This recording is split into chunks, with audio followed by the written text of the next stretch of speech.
Hello and good morning, dear viewers. You're most welcome to the DAKTARI Show Health episode, which airs here on Western TV every Thursday from 11 a.m. to noon, where we bring you people in the medical field who come educate you, our esteemed viewers, matters regarding your health, on how you can live healthy lifestyles. Yet today we have another guest and another exciting topic for you, which we are going to discuss with you, and I know you'll enjoy it at the end of it all. However, before we go into the topic of today's discussion, let's first introduce our guest, who she is, what she does, and where she works from. You're most welcome to the DAKTARI Show. Dr. Mercy, you can introduce yourself to the viewers. I'm Dr. Nafuka Mastola Mercy. Yes, I'm a medical doctor and I work with the Oak Diagnostic Center. We're a diagnostic center in town and we provide diagnostic services, a wide scope of tests in the laboratory, and then also ultrasound scan services. So I'm delighted to be on the show and honored to be hosted. Okay, thank you very much, Dr. Mercy. Also, we don't take it for granted you giving in your time and also the facility of Oak to giving its personnel to come and educate the viewers of Western TV. Today, our viewers will have a topic of discussion which rotates about hepatitis. Often we have had people in the community, they go to health centers, they tell them you have hepatitis, you have hepatitis, you have hepatitis. However, they don't know what hepatitis is. Today, Dr. Mercy is going to take us through the in-depth analysis of what hepatitis is, such that also we can understand it in a layman's language, such that tomorrow you can be able to prevent hepatitis. And also, in case you have someone and they tell you you have hepatitis, you'll know what organs mainly are affected by hepatitis. Doctor, maybe to ask. Also, I don't know what is hepatitis. Thank you very much. Hepatitis. Maybe breaking it down, because hepatitis is a medical term. So, hepatitis means inflammation of the liver. So when we talk about inflammation of the liver, in the layman's term, I want to relate it to, let's say someone gets a small wound on their skin, and when you look at that small wound or pimple, you find that around that area, the place is going to be swollen, it is going to be red, and it is going to be painful. So it means that there's an fluid cells that will accumulate or come around that area. So it is the same thing. So it means that the liver is going to be inflamed, and when the liver is inflamed, we call it hepatitis in the medical language. Okay, thank you very much, Dr. Mercy. Hope our viewers have gotten to note that it's inflammation of the liver. I think she should tell us what is the liver also. Okay, the liver, it's a very interesting organ, and I want to say that when we look at, because we have on the body, we have what we call external organs and we have the internal organs. So the liver is the largest internal organ, meaning that it is within the body, we cannot see it, but it's the largest. But if we look at the body itself, the skin is the largest organ that we have, and then the liver is the second largest organ that we have. So that clearly shows you that it is a very important organ. And I think I just got a simple picture here. So what we see here in yellow is our liver, and now this is what we call, in the layman's language, people call it the stomach, but this is the abdomen. And we have quite a number of organs that are in the abdomen. So we see that up here, because up here this is the chest, you know. After the chest we have the diaphragm, which separates the chest area from the abdominal area. So immediately after that we actually have our liver, and we see that the liver is wedge shaped. It has two parts. There is the big lobe, and then we have the smaller lobe. The right lobe is bigger than the left lobe, but you can see that just below it is the stomach. We have the duodenum, this one is part of the small intestines, and then we have the gallbladder, and then we have the large intestines and the small intestines. So there is a reason why it's arranged like this, because even how it functions, its function coordinates with all these other surrounding organs. So basically, that is what the liver is. And I know that for some of us who love meat, like me, we've gone to the butcher and we have bought liver, but it's just that of course you go and they cut for you a piece. But ideally, how the liver of the cow looks like is not very different from how the human liver looks like. Okay. So I think in a nutshell, I've tried to really throw some light on what the liver is. Okay. So now someone will ask me, okay, I know that the eyes are used for seeing. So what does the liver do? So the liver actually, for us, if you studied biology when I was still young, they used to tell us it has very many functions, like so many functions, and that is very true. But today we are going to focus on the most important functions. And the first one is detoxification, or making sure that it removes poisonous substances from the body. Yes. So that is very, very important, because you see that even when we prescribe medicine for you, one of the things that we want to look out for is your liver functioning well. Because if the liver is not functioning well, you find that some people, you end up getting complications and side effects to even the drugs, because the liver cannot effectively remove the toxins from the body. So really, removal of toxins is very important. And how does the liver do this? We've heard about bile. For those who have growing up we loved chicken, and every time they slaughtered chicken we would book the liver.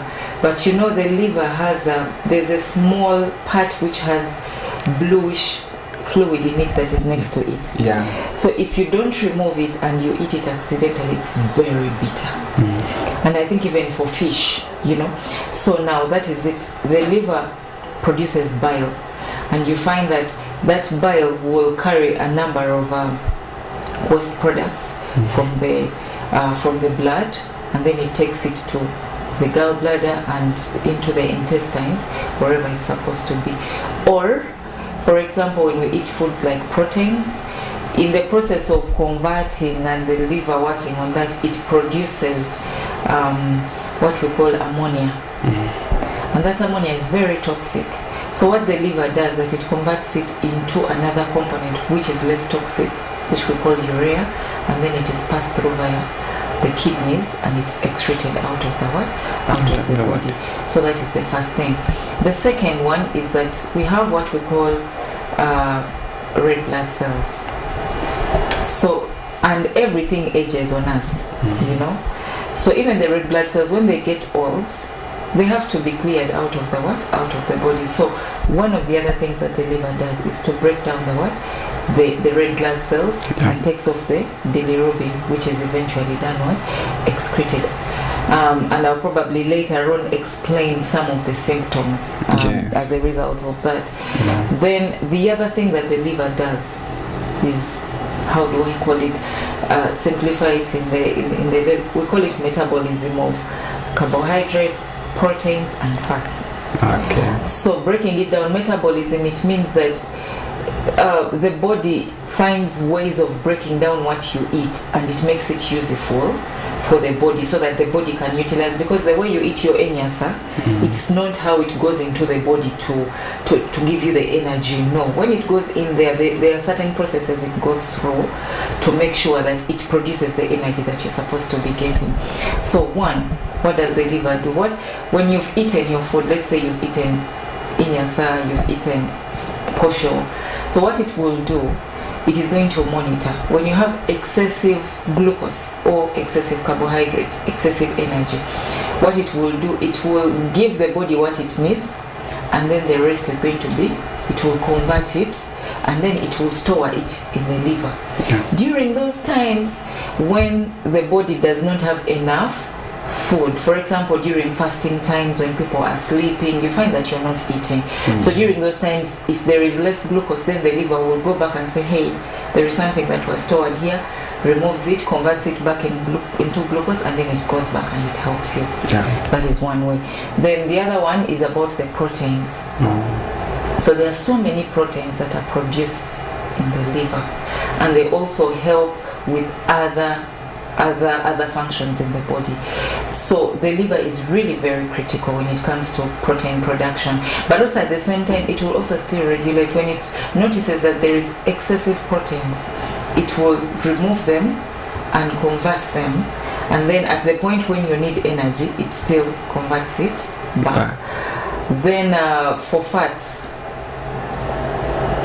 the liver still is very important, because the bile that is produced, when it's produced, it comes from the liver. So what happens is that when you're actively eating, the bile is produced. So when it's produced, it directly goes into the intestines, and when it goes into the small intestines, it's going to help you break down the fats that you've eaten. Now, if you're not actively eating, the bile will be stored in the gallbladder. So later on, when the bile is needed, the gallbladder will contract, release it, it goes to the intestines, and it helps with the absorption of fat. Then the last part I would want to talk about still with the liver is that it helps us with blood clotting. It plays a critical role. So for most of us, we know that if I get a cut here, if we did not have the clotting regulation mechanisms, it means that people would bleed to what? To death. So what normally happens is that when you cut yourself, after some time you see that the bleeding is going to do what? To stop, and we're going to have a clot. So all we see is the clot, but behind that clot there is a complex system that happens where we have a number of clotting factors that do what? That come together, then they bring the platelets together, they clamp together, and then they stop the what? They stop the bleeding. So the liver produces a number of these clotting factors. I think it produces about 10 of them out of the 12. You see how that is key. And then also secondly, we know that part of the vitamins, for example vitamin K, is also important, but it cannot be absorbed without fats. So if the liver is not functioning and the fat metabolism is not happening as expected, still that vitamin K will not be absorbed, and therefore you will have challenges when it comes to blood clotting. And we know we always get accidents, so you definitely want to make sure that your system is working well, just in case of an accident.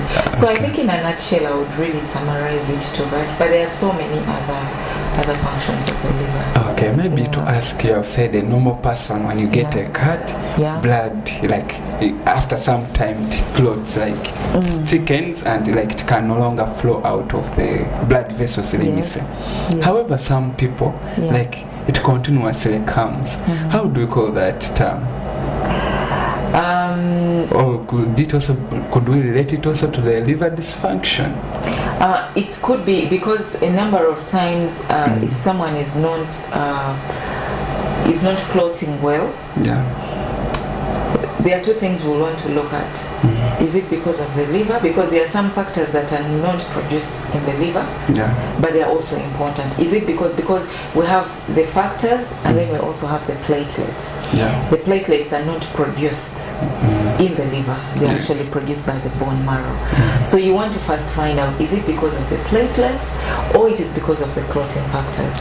And if it's the clotting factors, you want to know, is it the clotting factors that are produced in the liver or those ones that are outside the liver? So that's why when you send for tests, you will know. For example, if you ask for fibrinogen, thrombin, you know, those are factors that are produced in the liver, and you find that they are completely reduced, then it will probably give you an indicator that this is coming from the liver. All right. Thank you very much, Dr. Mercy, for giving in that deep analysis of the importances of the liver.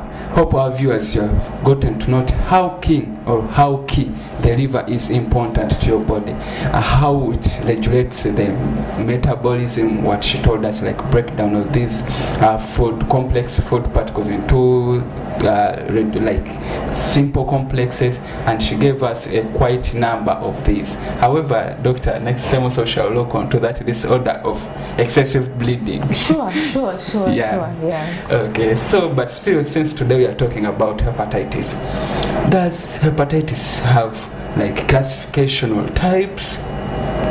Okay, so I think like I said, because it's inflammation, and anything can cause inflammation, you know. So broadly, we categorize it in two things. Is it infectious or is it non-infectious? So when we talk about infectious, it means that there is a causative agent, a microorganism that is behind the inflammation that we are seeing, or it's non-infectious. For example, it could be that someone is probably taking a lot of alcohol. It could be that someone has taken poison, they have taken excessive drugs, and it has, you know, caused inflammation of the liver.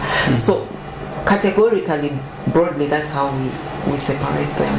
But of course, we know that the commonest cause is normally infectious, and even for the infectious, it's the viral infections that cause hepatitis. So in that way, I think for this particular discussion, we'll definitely focus on the viral infections and the common viral infections, because there are quite also many. Yeah. So when we talk about the viral infections for hepatitis, we have the common ones, which is hepatitis A, hepatitis B, C, D, and E. Yeah. So it is easy to remember A, B, C, D, E. Yeah. Yes. So those are the commonest causes of hepatitis, and I know that, of course, a number of times when we talk about hepatitis, people quickly switch to the viral because it's the commonest anyway. So we say there are 5. But a number of times I love to talk about to separate them, and based on because the dynamics around them is almost similar. But just like I said, we have A, we have B, we have C, we have D, and we have E. Now, let's say in Uganda, and specifically for the region of West Nile, the most prevalent type of hepatitis is hepatitis B. Okay.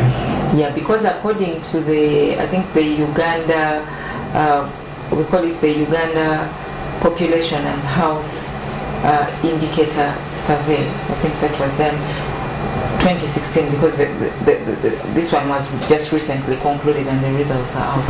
It actually showed that in Uganda we had approximately 4.1% of the population had chronic hepatitis.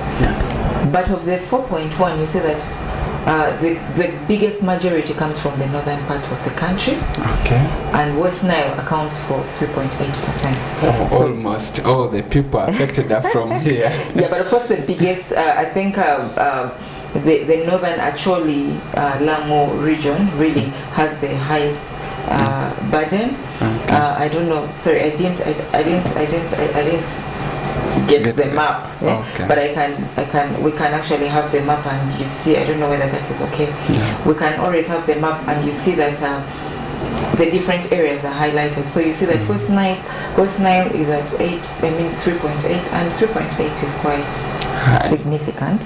If what we are looking at is 4.1 in the entire country. So hepatitis B is quite very common, even in West Nile, but also globally, because globally, when we talk about it, means in the entire world. You find that according to the World Health Organization report for 2022, there were 254 million people that had been reported to have hepatitis B. And it also says that of 1.2 new cases, 1.2 million new cases every year, and that's quite a lot. And then of those ones, you find that 1.1 million, those who have the hepatitis, 1.1 million actually died because of hepatitis B. So it's too worrying. Exactly. It's a serious thing, and it is something that really needs to be talked about, because we put a lot of focus on other things, HIV people, but hepatitis is equally very fatal, and it claims many lives. So so hepatitis B is that. Then of course we have hepatitis A. It is also really common, but not very common in Uganda. We have hepatitis C. Unfortunately for Uganda, we don't have there are no clear statistics for the prevalence. And then hepatitis D normally moves with hepatitis B. Reason being, it is hepatitis B that helps hepatitis D to replicate, like to multiply. So without the hepatitis B, D cannot progress. So usually what happens is that either you get these two infections at the same time, or you can first get hepatitis B and later on you're infected with hepatitis D. So normally they are, I think they are like they move together. Exactly. They move together. Then hepatitis E, that one it's not really very common in the eastern part of Africa, but for Africa it's mainly prevalent in the western countries of Africa, and then also very common in Asia, South, and I think it's East and West Asia where it is very common. So I think that is briefly what I could talk about, the statistics and the types of hepatitis. Alright, thank you very much, Dr. Mercy. I hope our viewers have gotten to note of these various types of hepatitis which could be affecting the community, and key to note, she told us the prevalent one even here in West Nile is hepatitis B. Yes. So now, doctor, our viewers already outside there, they're asking, how can I in the community get this hepatitis? How is hepatitis transmitted or caused to the people viewing outside there? Okay, thank you very much. So we know that hepatitis, like we've talked about them, they are viruses. Viruses are microorganisms, so it means that you cannot see them with your naked eyes. So and a number of times viruses will need a host, that is a human being, for them to the human body is very interesting.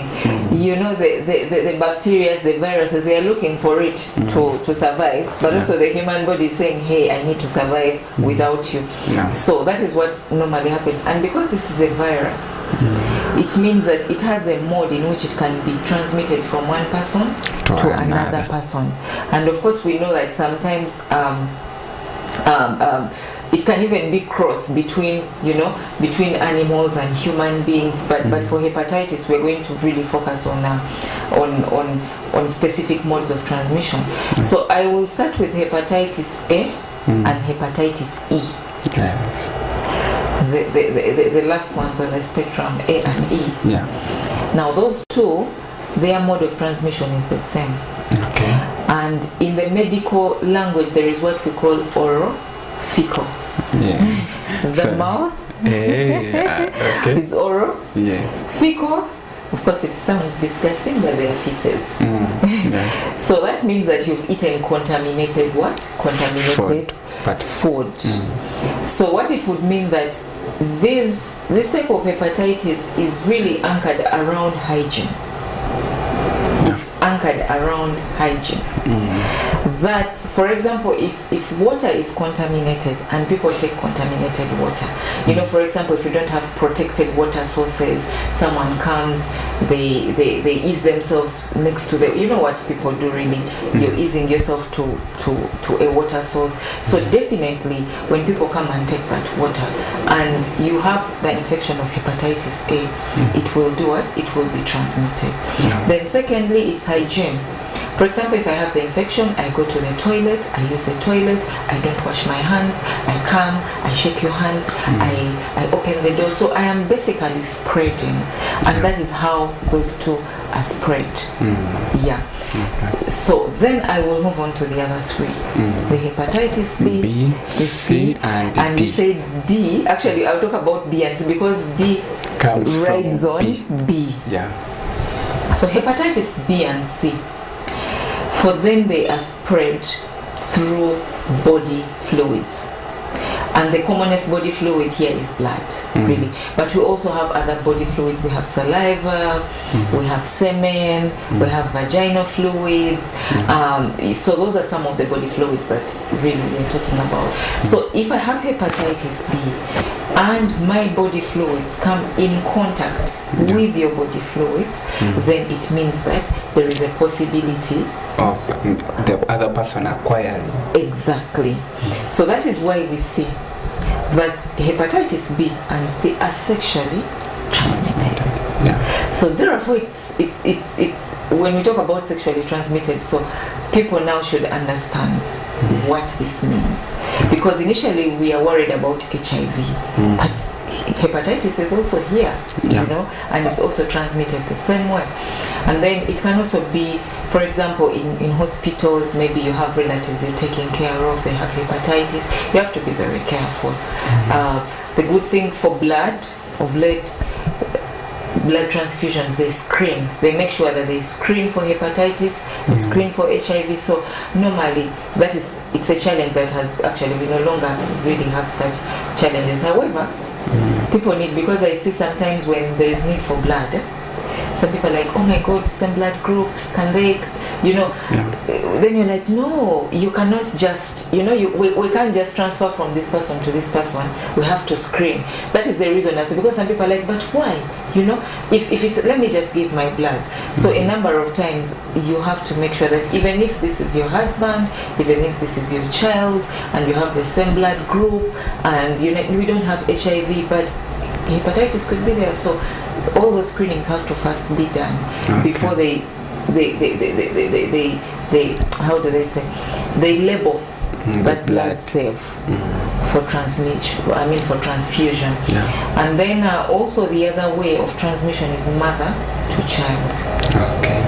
So the mother, a mother who has hepatitis B or C while they are giving birth, if their fluids mix with the baby, of course it is, you know, it's easy, you know, just like HIV. So it means that the mother can transmit hepatitis B to the newborn child. So is it why the reason, actually, because we normally see mothers of recent, they are, if you deliver a baby today, on day 0, they are also vaccinating hepatitis B, which was not being done in the recent years. So that is the reason that in case this mother has got hepatitis, because also for some of our facilities, when mothers go for antenatal, they don't really pay attention, because as long as they screen for HIV, and also that's what the population knows about, they don't care about hepatitis B. But also it is very, very important that that is done. Thank you very much, Dr. Mercy.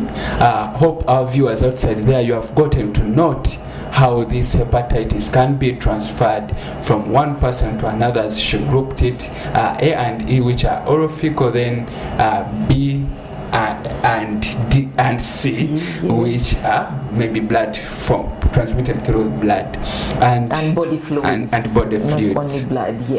Okay, thank you very much. Let's first get into a short commercial break, then we shall be back in the next segment where she'll take us through the signs and symptoms and preventive measures of hepatitis B, Thank you. Let's get back.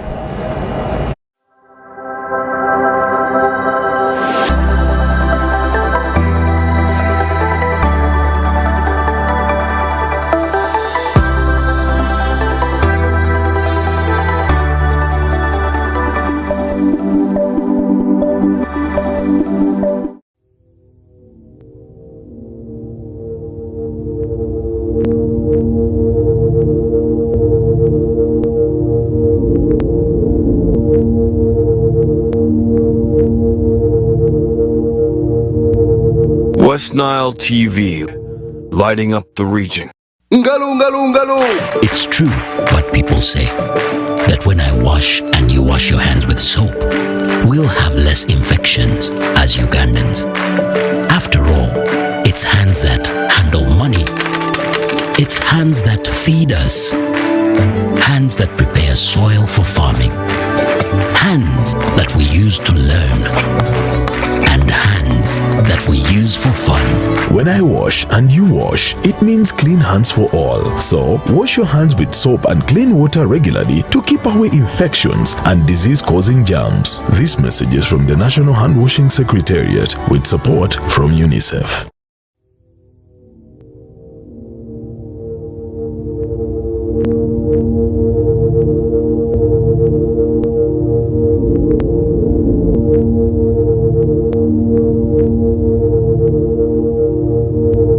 West Nile TV, lighting up the region.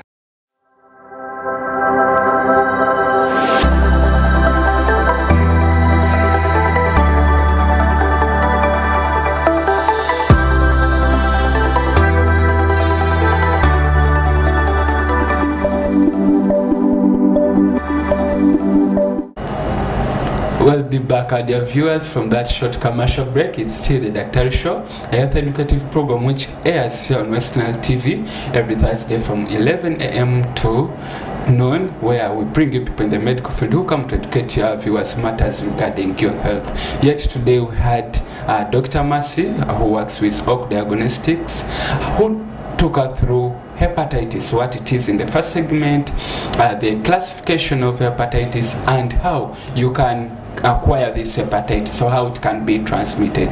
We'll be back from that short commercial break, Doctor. Thank you. Okay, so let's pick on what are the signs and symptoms. How can someone in the community get to know that he or she has hepatitis? Okay. So, okay, I'm going to categorize them into two.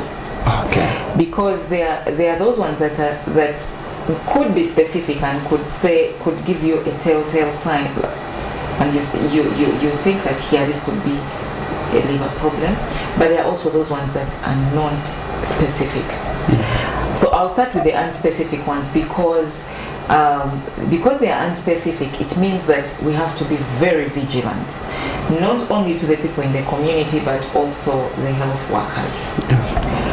Number one, someone will have fever. Okay. You know, for most people, we know fever is when you feel your body is hot. And when you take a thermometer and you measure yourself, you find that your temperature is above 37.5, then for that we call it a fever.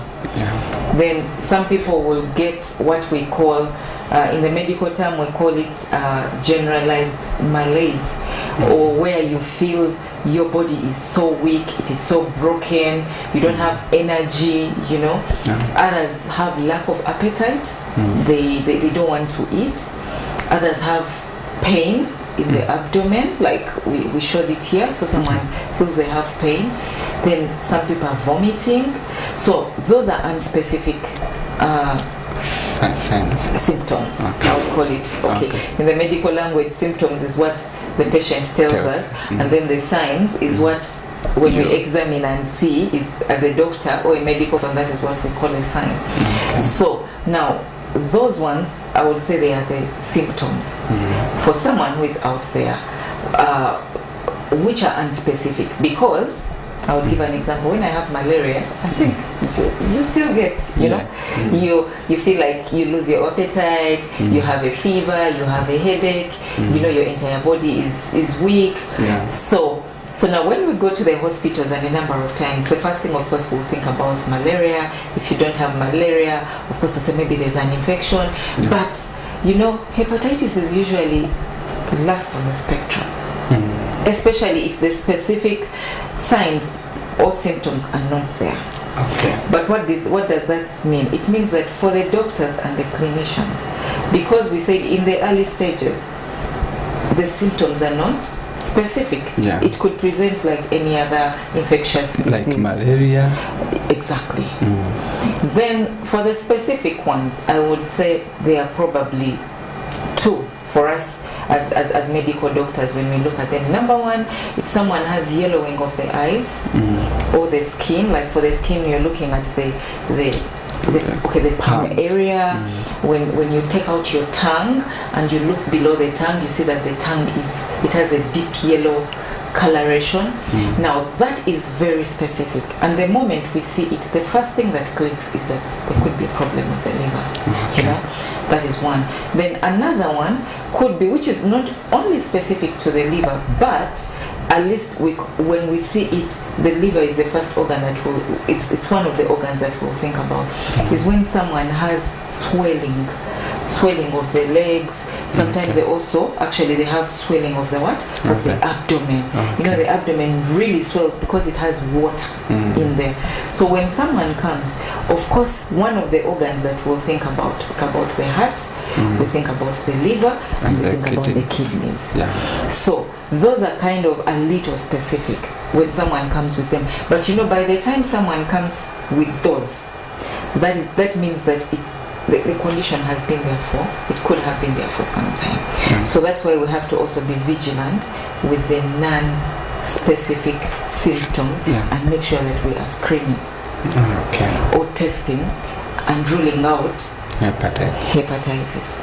Because also I'm looking at it in a way that if someone just comes with these general symptoms, there may be delay in managing this person, and the hepatitis may progress. And that's the biggest problem we actually have in I would call it the developing countries. We are actually very conservative when it comes to investigating, you know. And then we also have this narrative that we have set up. You remember, before we came on the show, I was telling you about a child that we received here, who was you know, had fever, was vomiting, did not have yellowing of the eyes, you know, but then what they had sent them to do was just to check the liver function tests.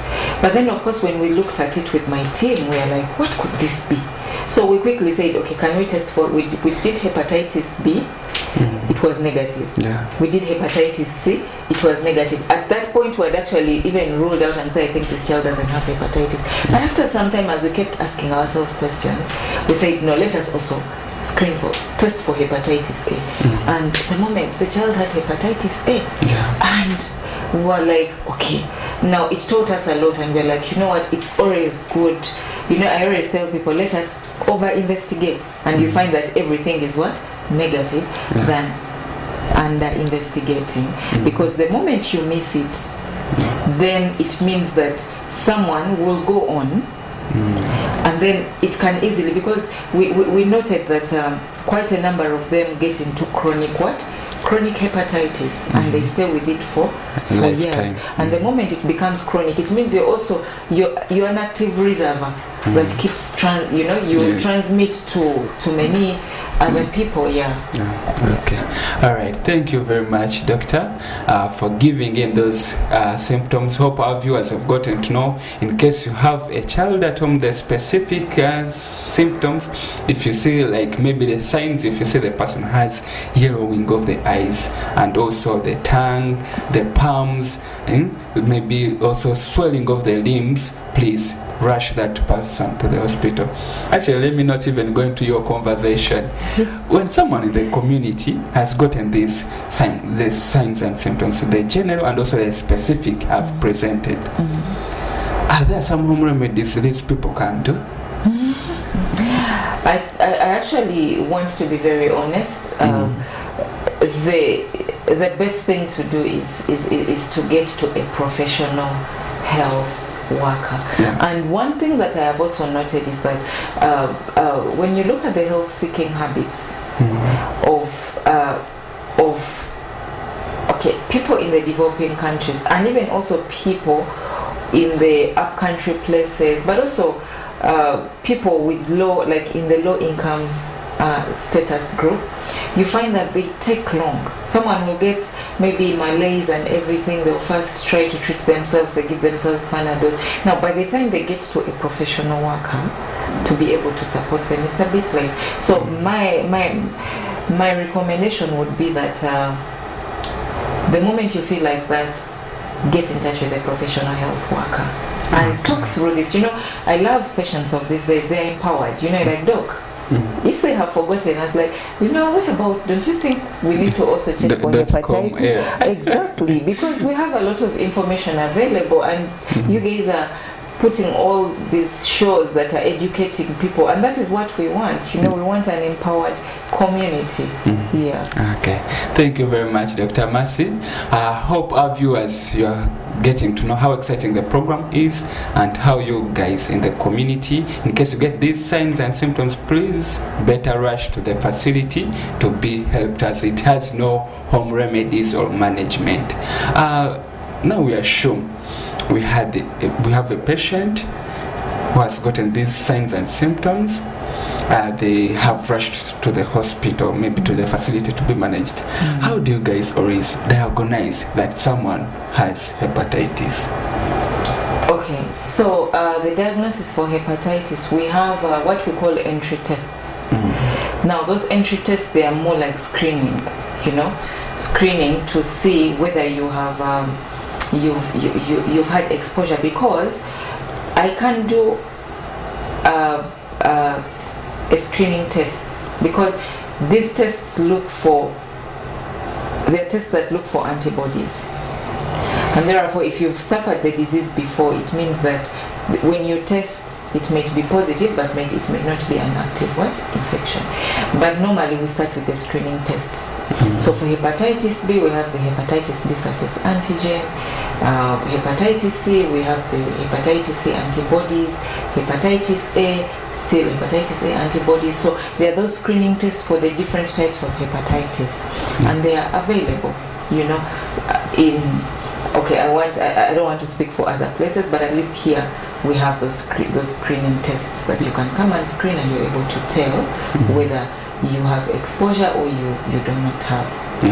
Then the other, for some people they may not ask for hepatitis B, but they may say, I want to see how my liver is functioning. So when we check the liver, we realize that the liver is not, the functions of the enzymes are way, because they are highly elevated. And normally in the liver function test, there are different things that we look at. There are different enzymes we look at, there are proteins we look at. So we have different things that we look at. The bilirubin, because we talked about all those things.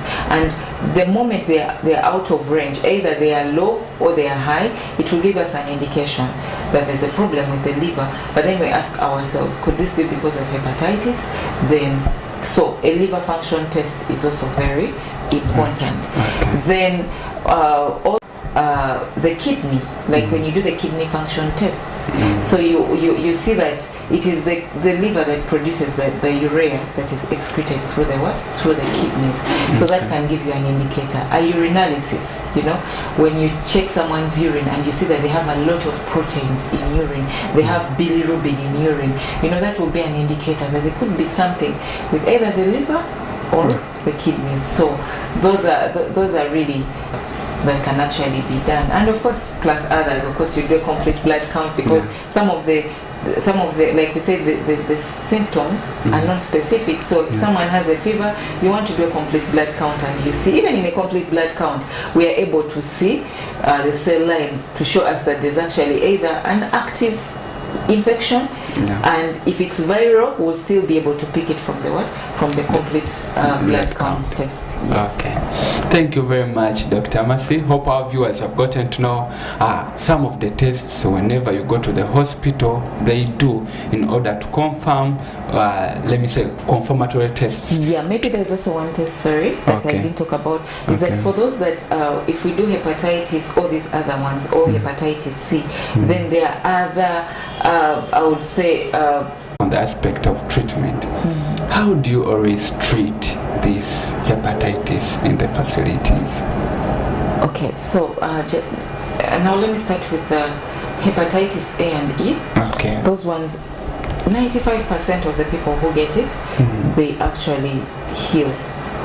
It resolves it on its own. Yes, when you have a strong immune system that is working very well, it will definitely fight it off. Okay. It is just a very small percentage, maybe like less than 5%, that would probably get into the complicated form. So, number one, for most of us, when we get this, our immune system is critical. And it is key because it's the defense of the system. So you're definitely fighting. So you have to make sure now, when you talk about home remedies, the first thing I would recommend people is that you're working towards building a good immune system. Yeah. And therefore, what you eat is important. You know, what you eat is important. We are in a world where it's key to eat fruits, to eat vegetables, you know, to eat seeds. It's what happens is that there's a percentage. For example, globally, there are about 1.2 million people who have the pills, and you cannot fight it. So you find that for the first 6 months, you know, when they check the liver, it is okay. It's the liver function tests are not so bad. There are no signs of acute liver failure. So what the Ministry of Health has got guidelines when it comes to that treatment. So all facilities definitely have, because each country has got its own treatment guidelines on its own. And then maybe if you go on the treatment and you take your treatment thoroughly well, there are chances you can heal. You have taken us through, doctor, how serious I prevent or keep myself safe from acquiring or getting infected with hepatitis. Okay, so currently, especially even here at Oak Diagnostic Center, there's one thing that we promote, that is wellness. And in wellness, you look at more of prevention. Like we have talked about how hepatitis B and C is transmitted. Yeah. If you're considering to your girlfriend and you want to get married to someone and everything, you know, I know these are some of the tests they may ask for you even in church before you get married, because these are serious infections. So people should screen at least once a year. If you're not vaccinated, once a year, screen yourself. But even if you're to get vaccinated, you have to first be screened to make sure that you don't have the what? You don't have the disease. Because if you have the disease, you cannot be what? Vaccinated. That is one. So if you screen yourself and you find that you're negative, what is the next step? The next step is making sure that we go for vaccination. So we have vaccination, especially for hepatitis B. It's available even in the regional referral hospital here in Arua. There are teams that are specifically doing that if you need to be vaccinated. You know, even for West Nile TV, you know, style. This is something you have to look at, and you know, you're like, guys, we need to screen and we need to get what? We need to get vaccinated. And the vaccines are free, you know, you don't have to pay for them. Now we have a schedule for vaccination for hepatitis B in Uganda. So usually when you come today, we call it day 0. And then you get another shot after 1 month, and then at 6 months you get Then the other way we talked about is the ABC, because we also said that sexually transmitted. So abstinence, you know, being faithful to your partner, and also using what? Protection if you're not sure of someone's what? Status. Then for the other ones that then for mother to child, we say during your antenatal you should screen to see that if you have hepatitis. But even for the children, it is incorporated in the immunization schedule. They are immunizing children against hepatitis. Then lastly, for the oral fecal, it is purely hygiene. Boil your water, wash your hands, eat clean food, you know. Those are things that you have to do to put in place for the prevention. All right, thank you very much, Dr. Mercy. And indeed, it was well packaged. Hope our viewers have gotten to know on how you can prevent this hepatitis B or A, B, C, D, and in the community. For A and E, she told us we should look on the hygiene part of it. Then this B and C, you look on how you live your lifestyle. Like if it's sex, have protected sex. Transmission, like you have to keep safe in order order to keep, like, not to get infected with this hepatitis or these viruses which cause hepatitis. Maybe, doctor, as we're almost coming to the close of the program, you can wrap up for us in bits. What are some of the complications a viewer should know in case they are reluctant on managing hepatitis they may get? Actually, the complications for hepatitis are very serious, because all the functions we looked at, if the liver fails, it means all those functions the body cannot perform them. Yeah. So number one, the first complication that we see is scarring. In the medical language we call it liver cirrhosis, scarring of the liver.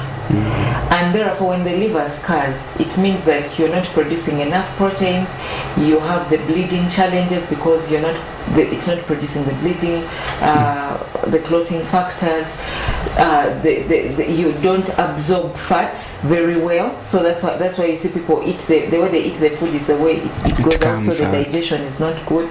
So liver cirrhosis is one of the complications, and that is, in the layman's term, it's scarring. You have many scars and balls within your liver.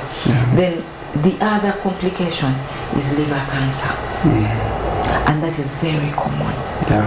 So liver cancer is extremely very common for people who have not managed this hepatitis very well.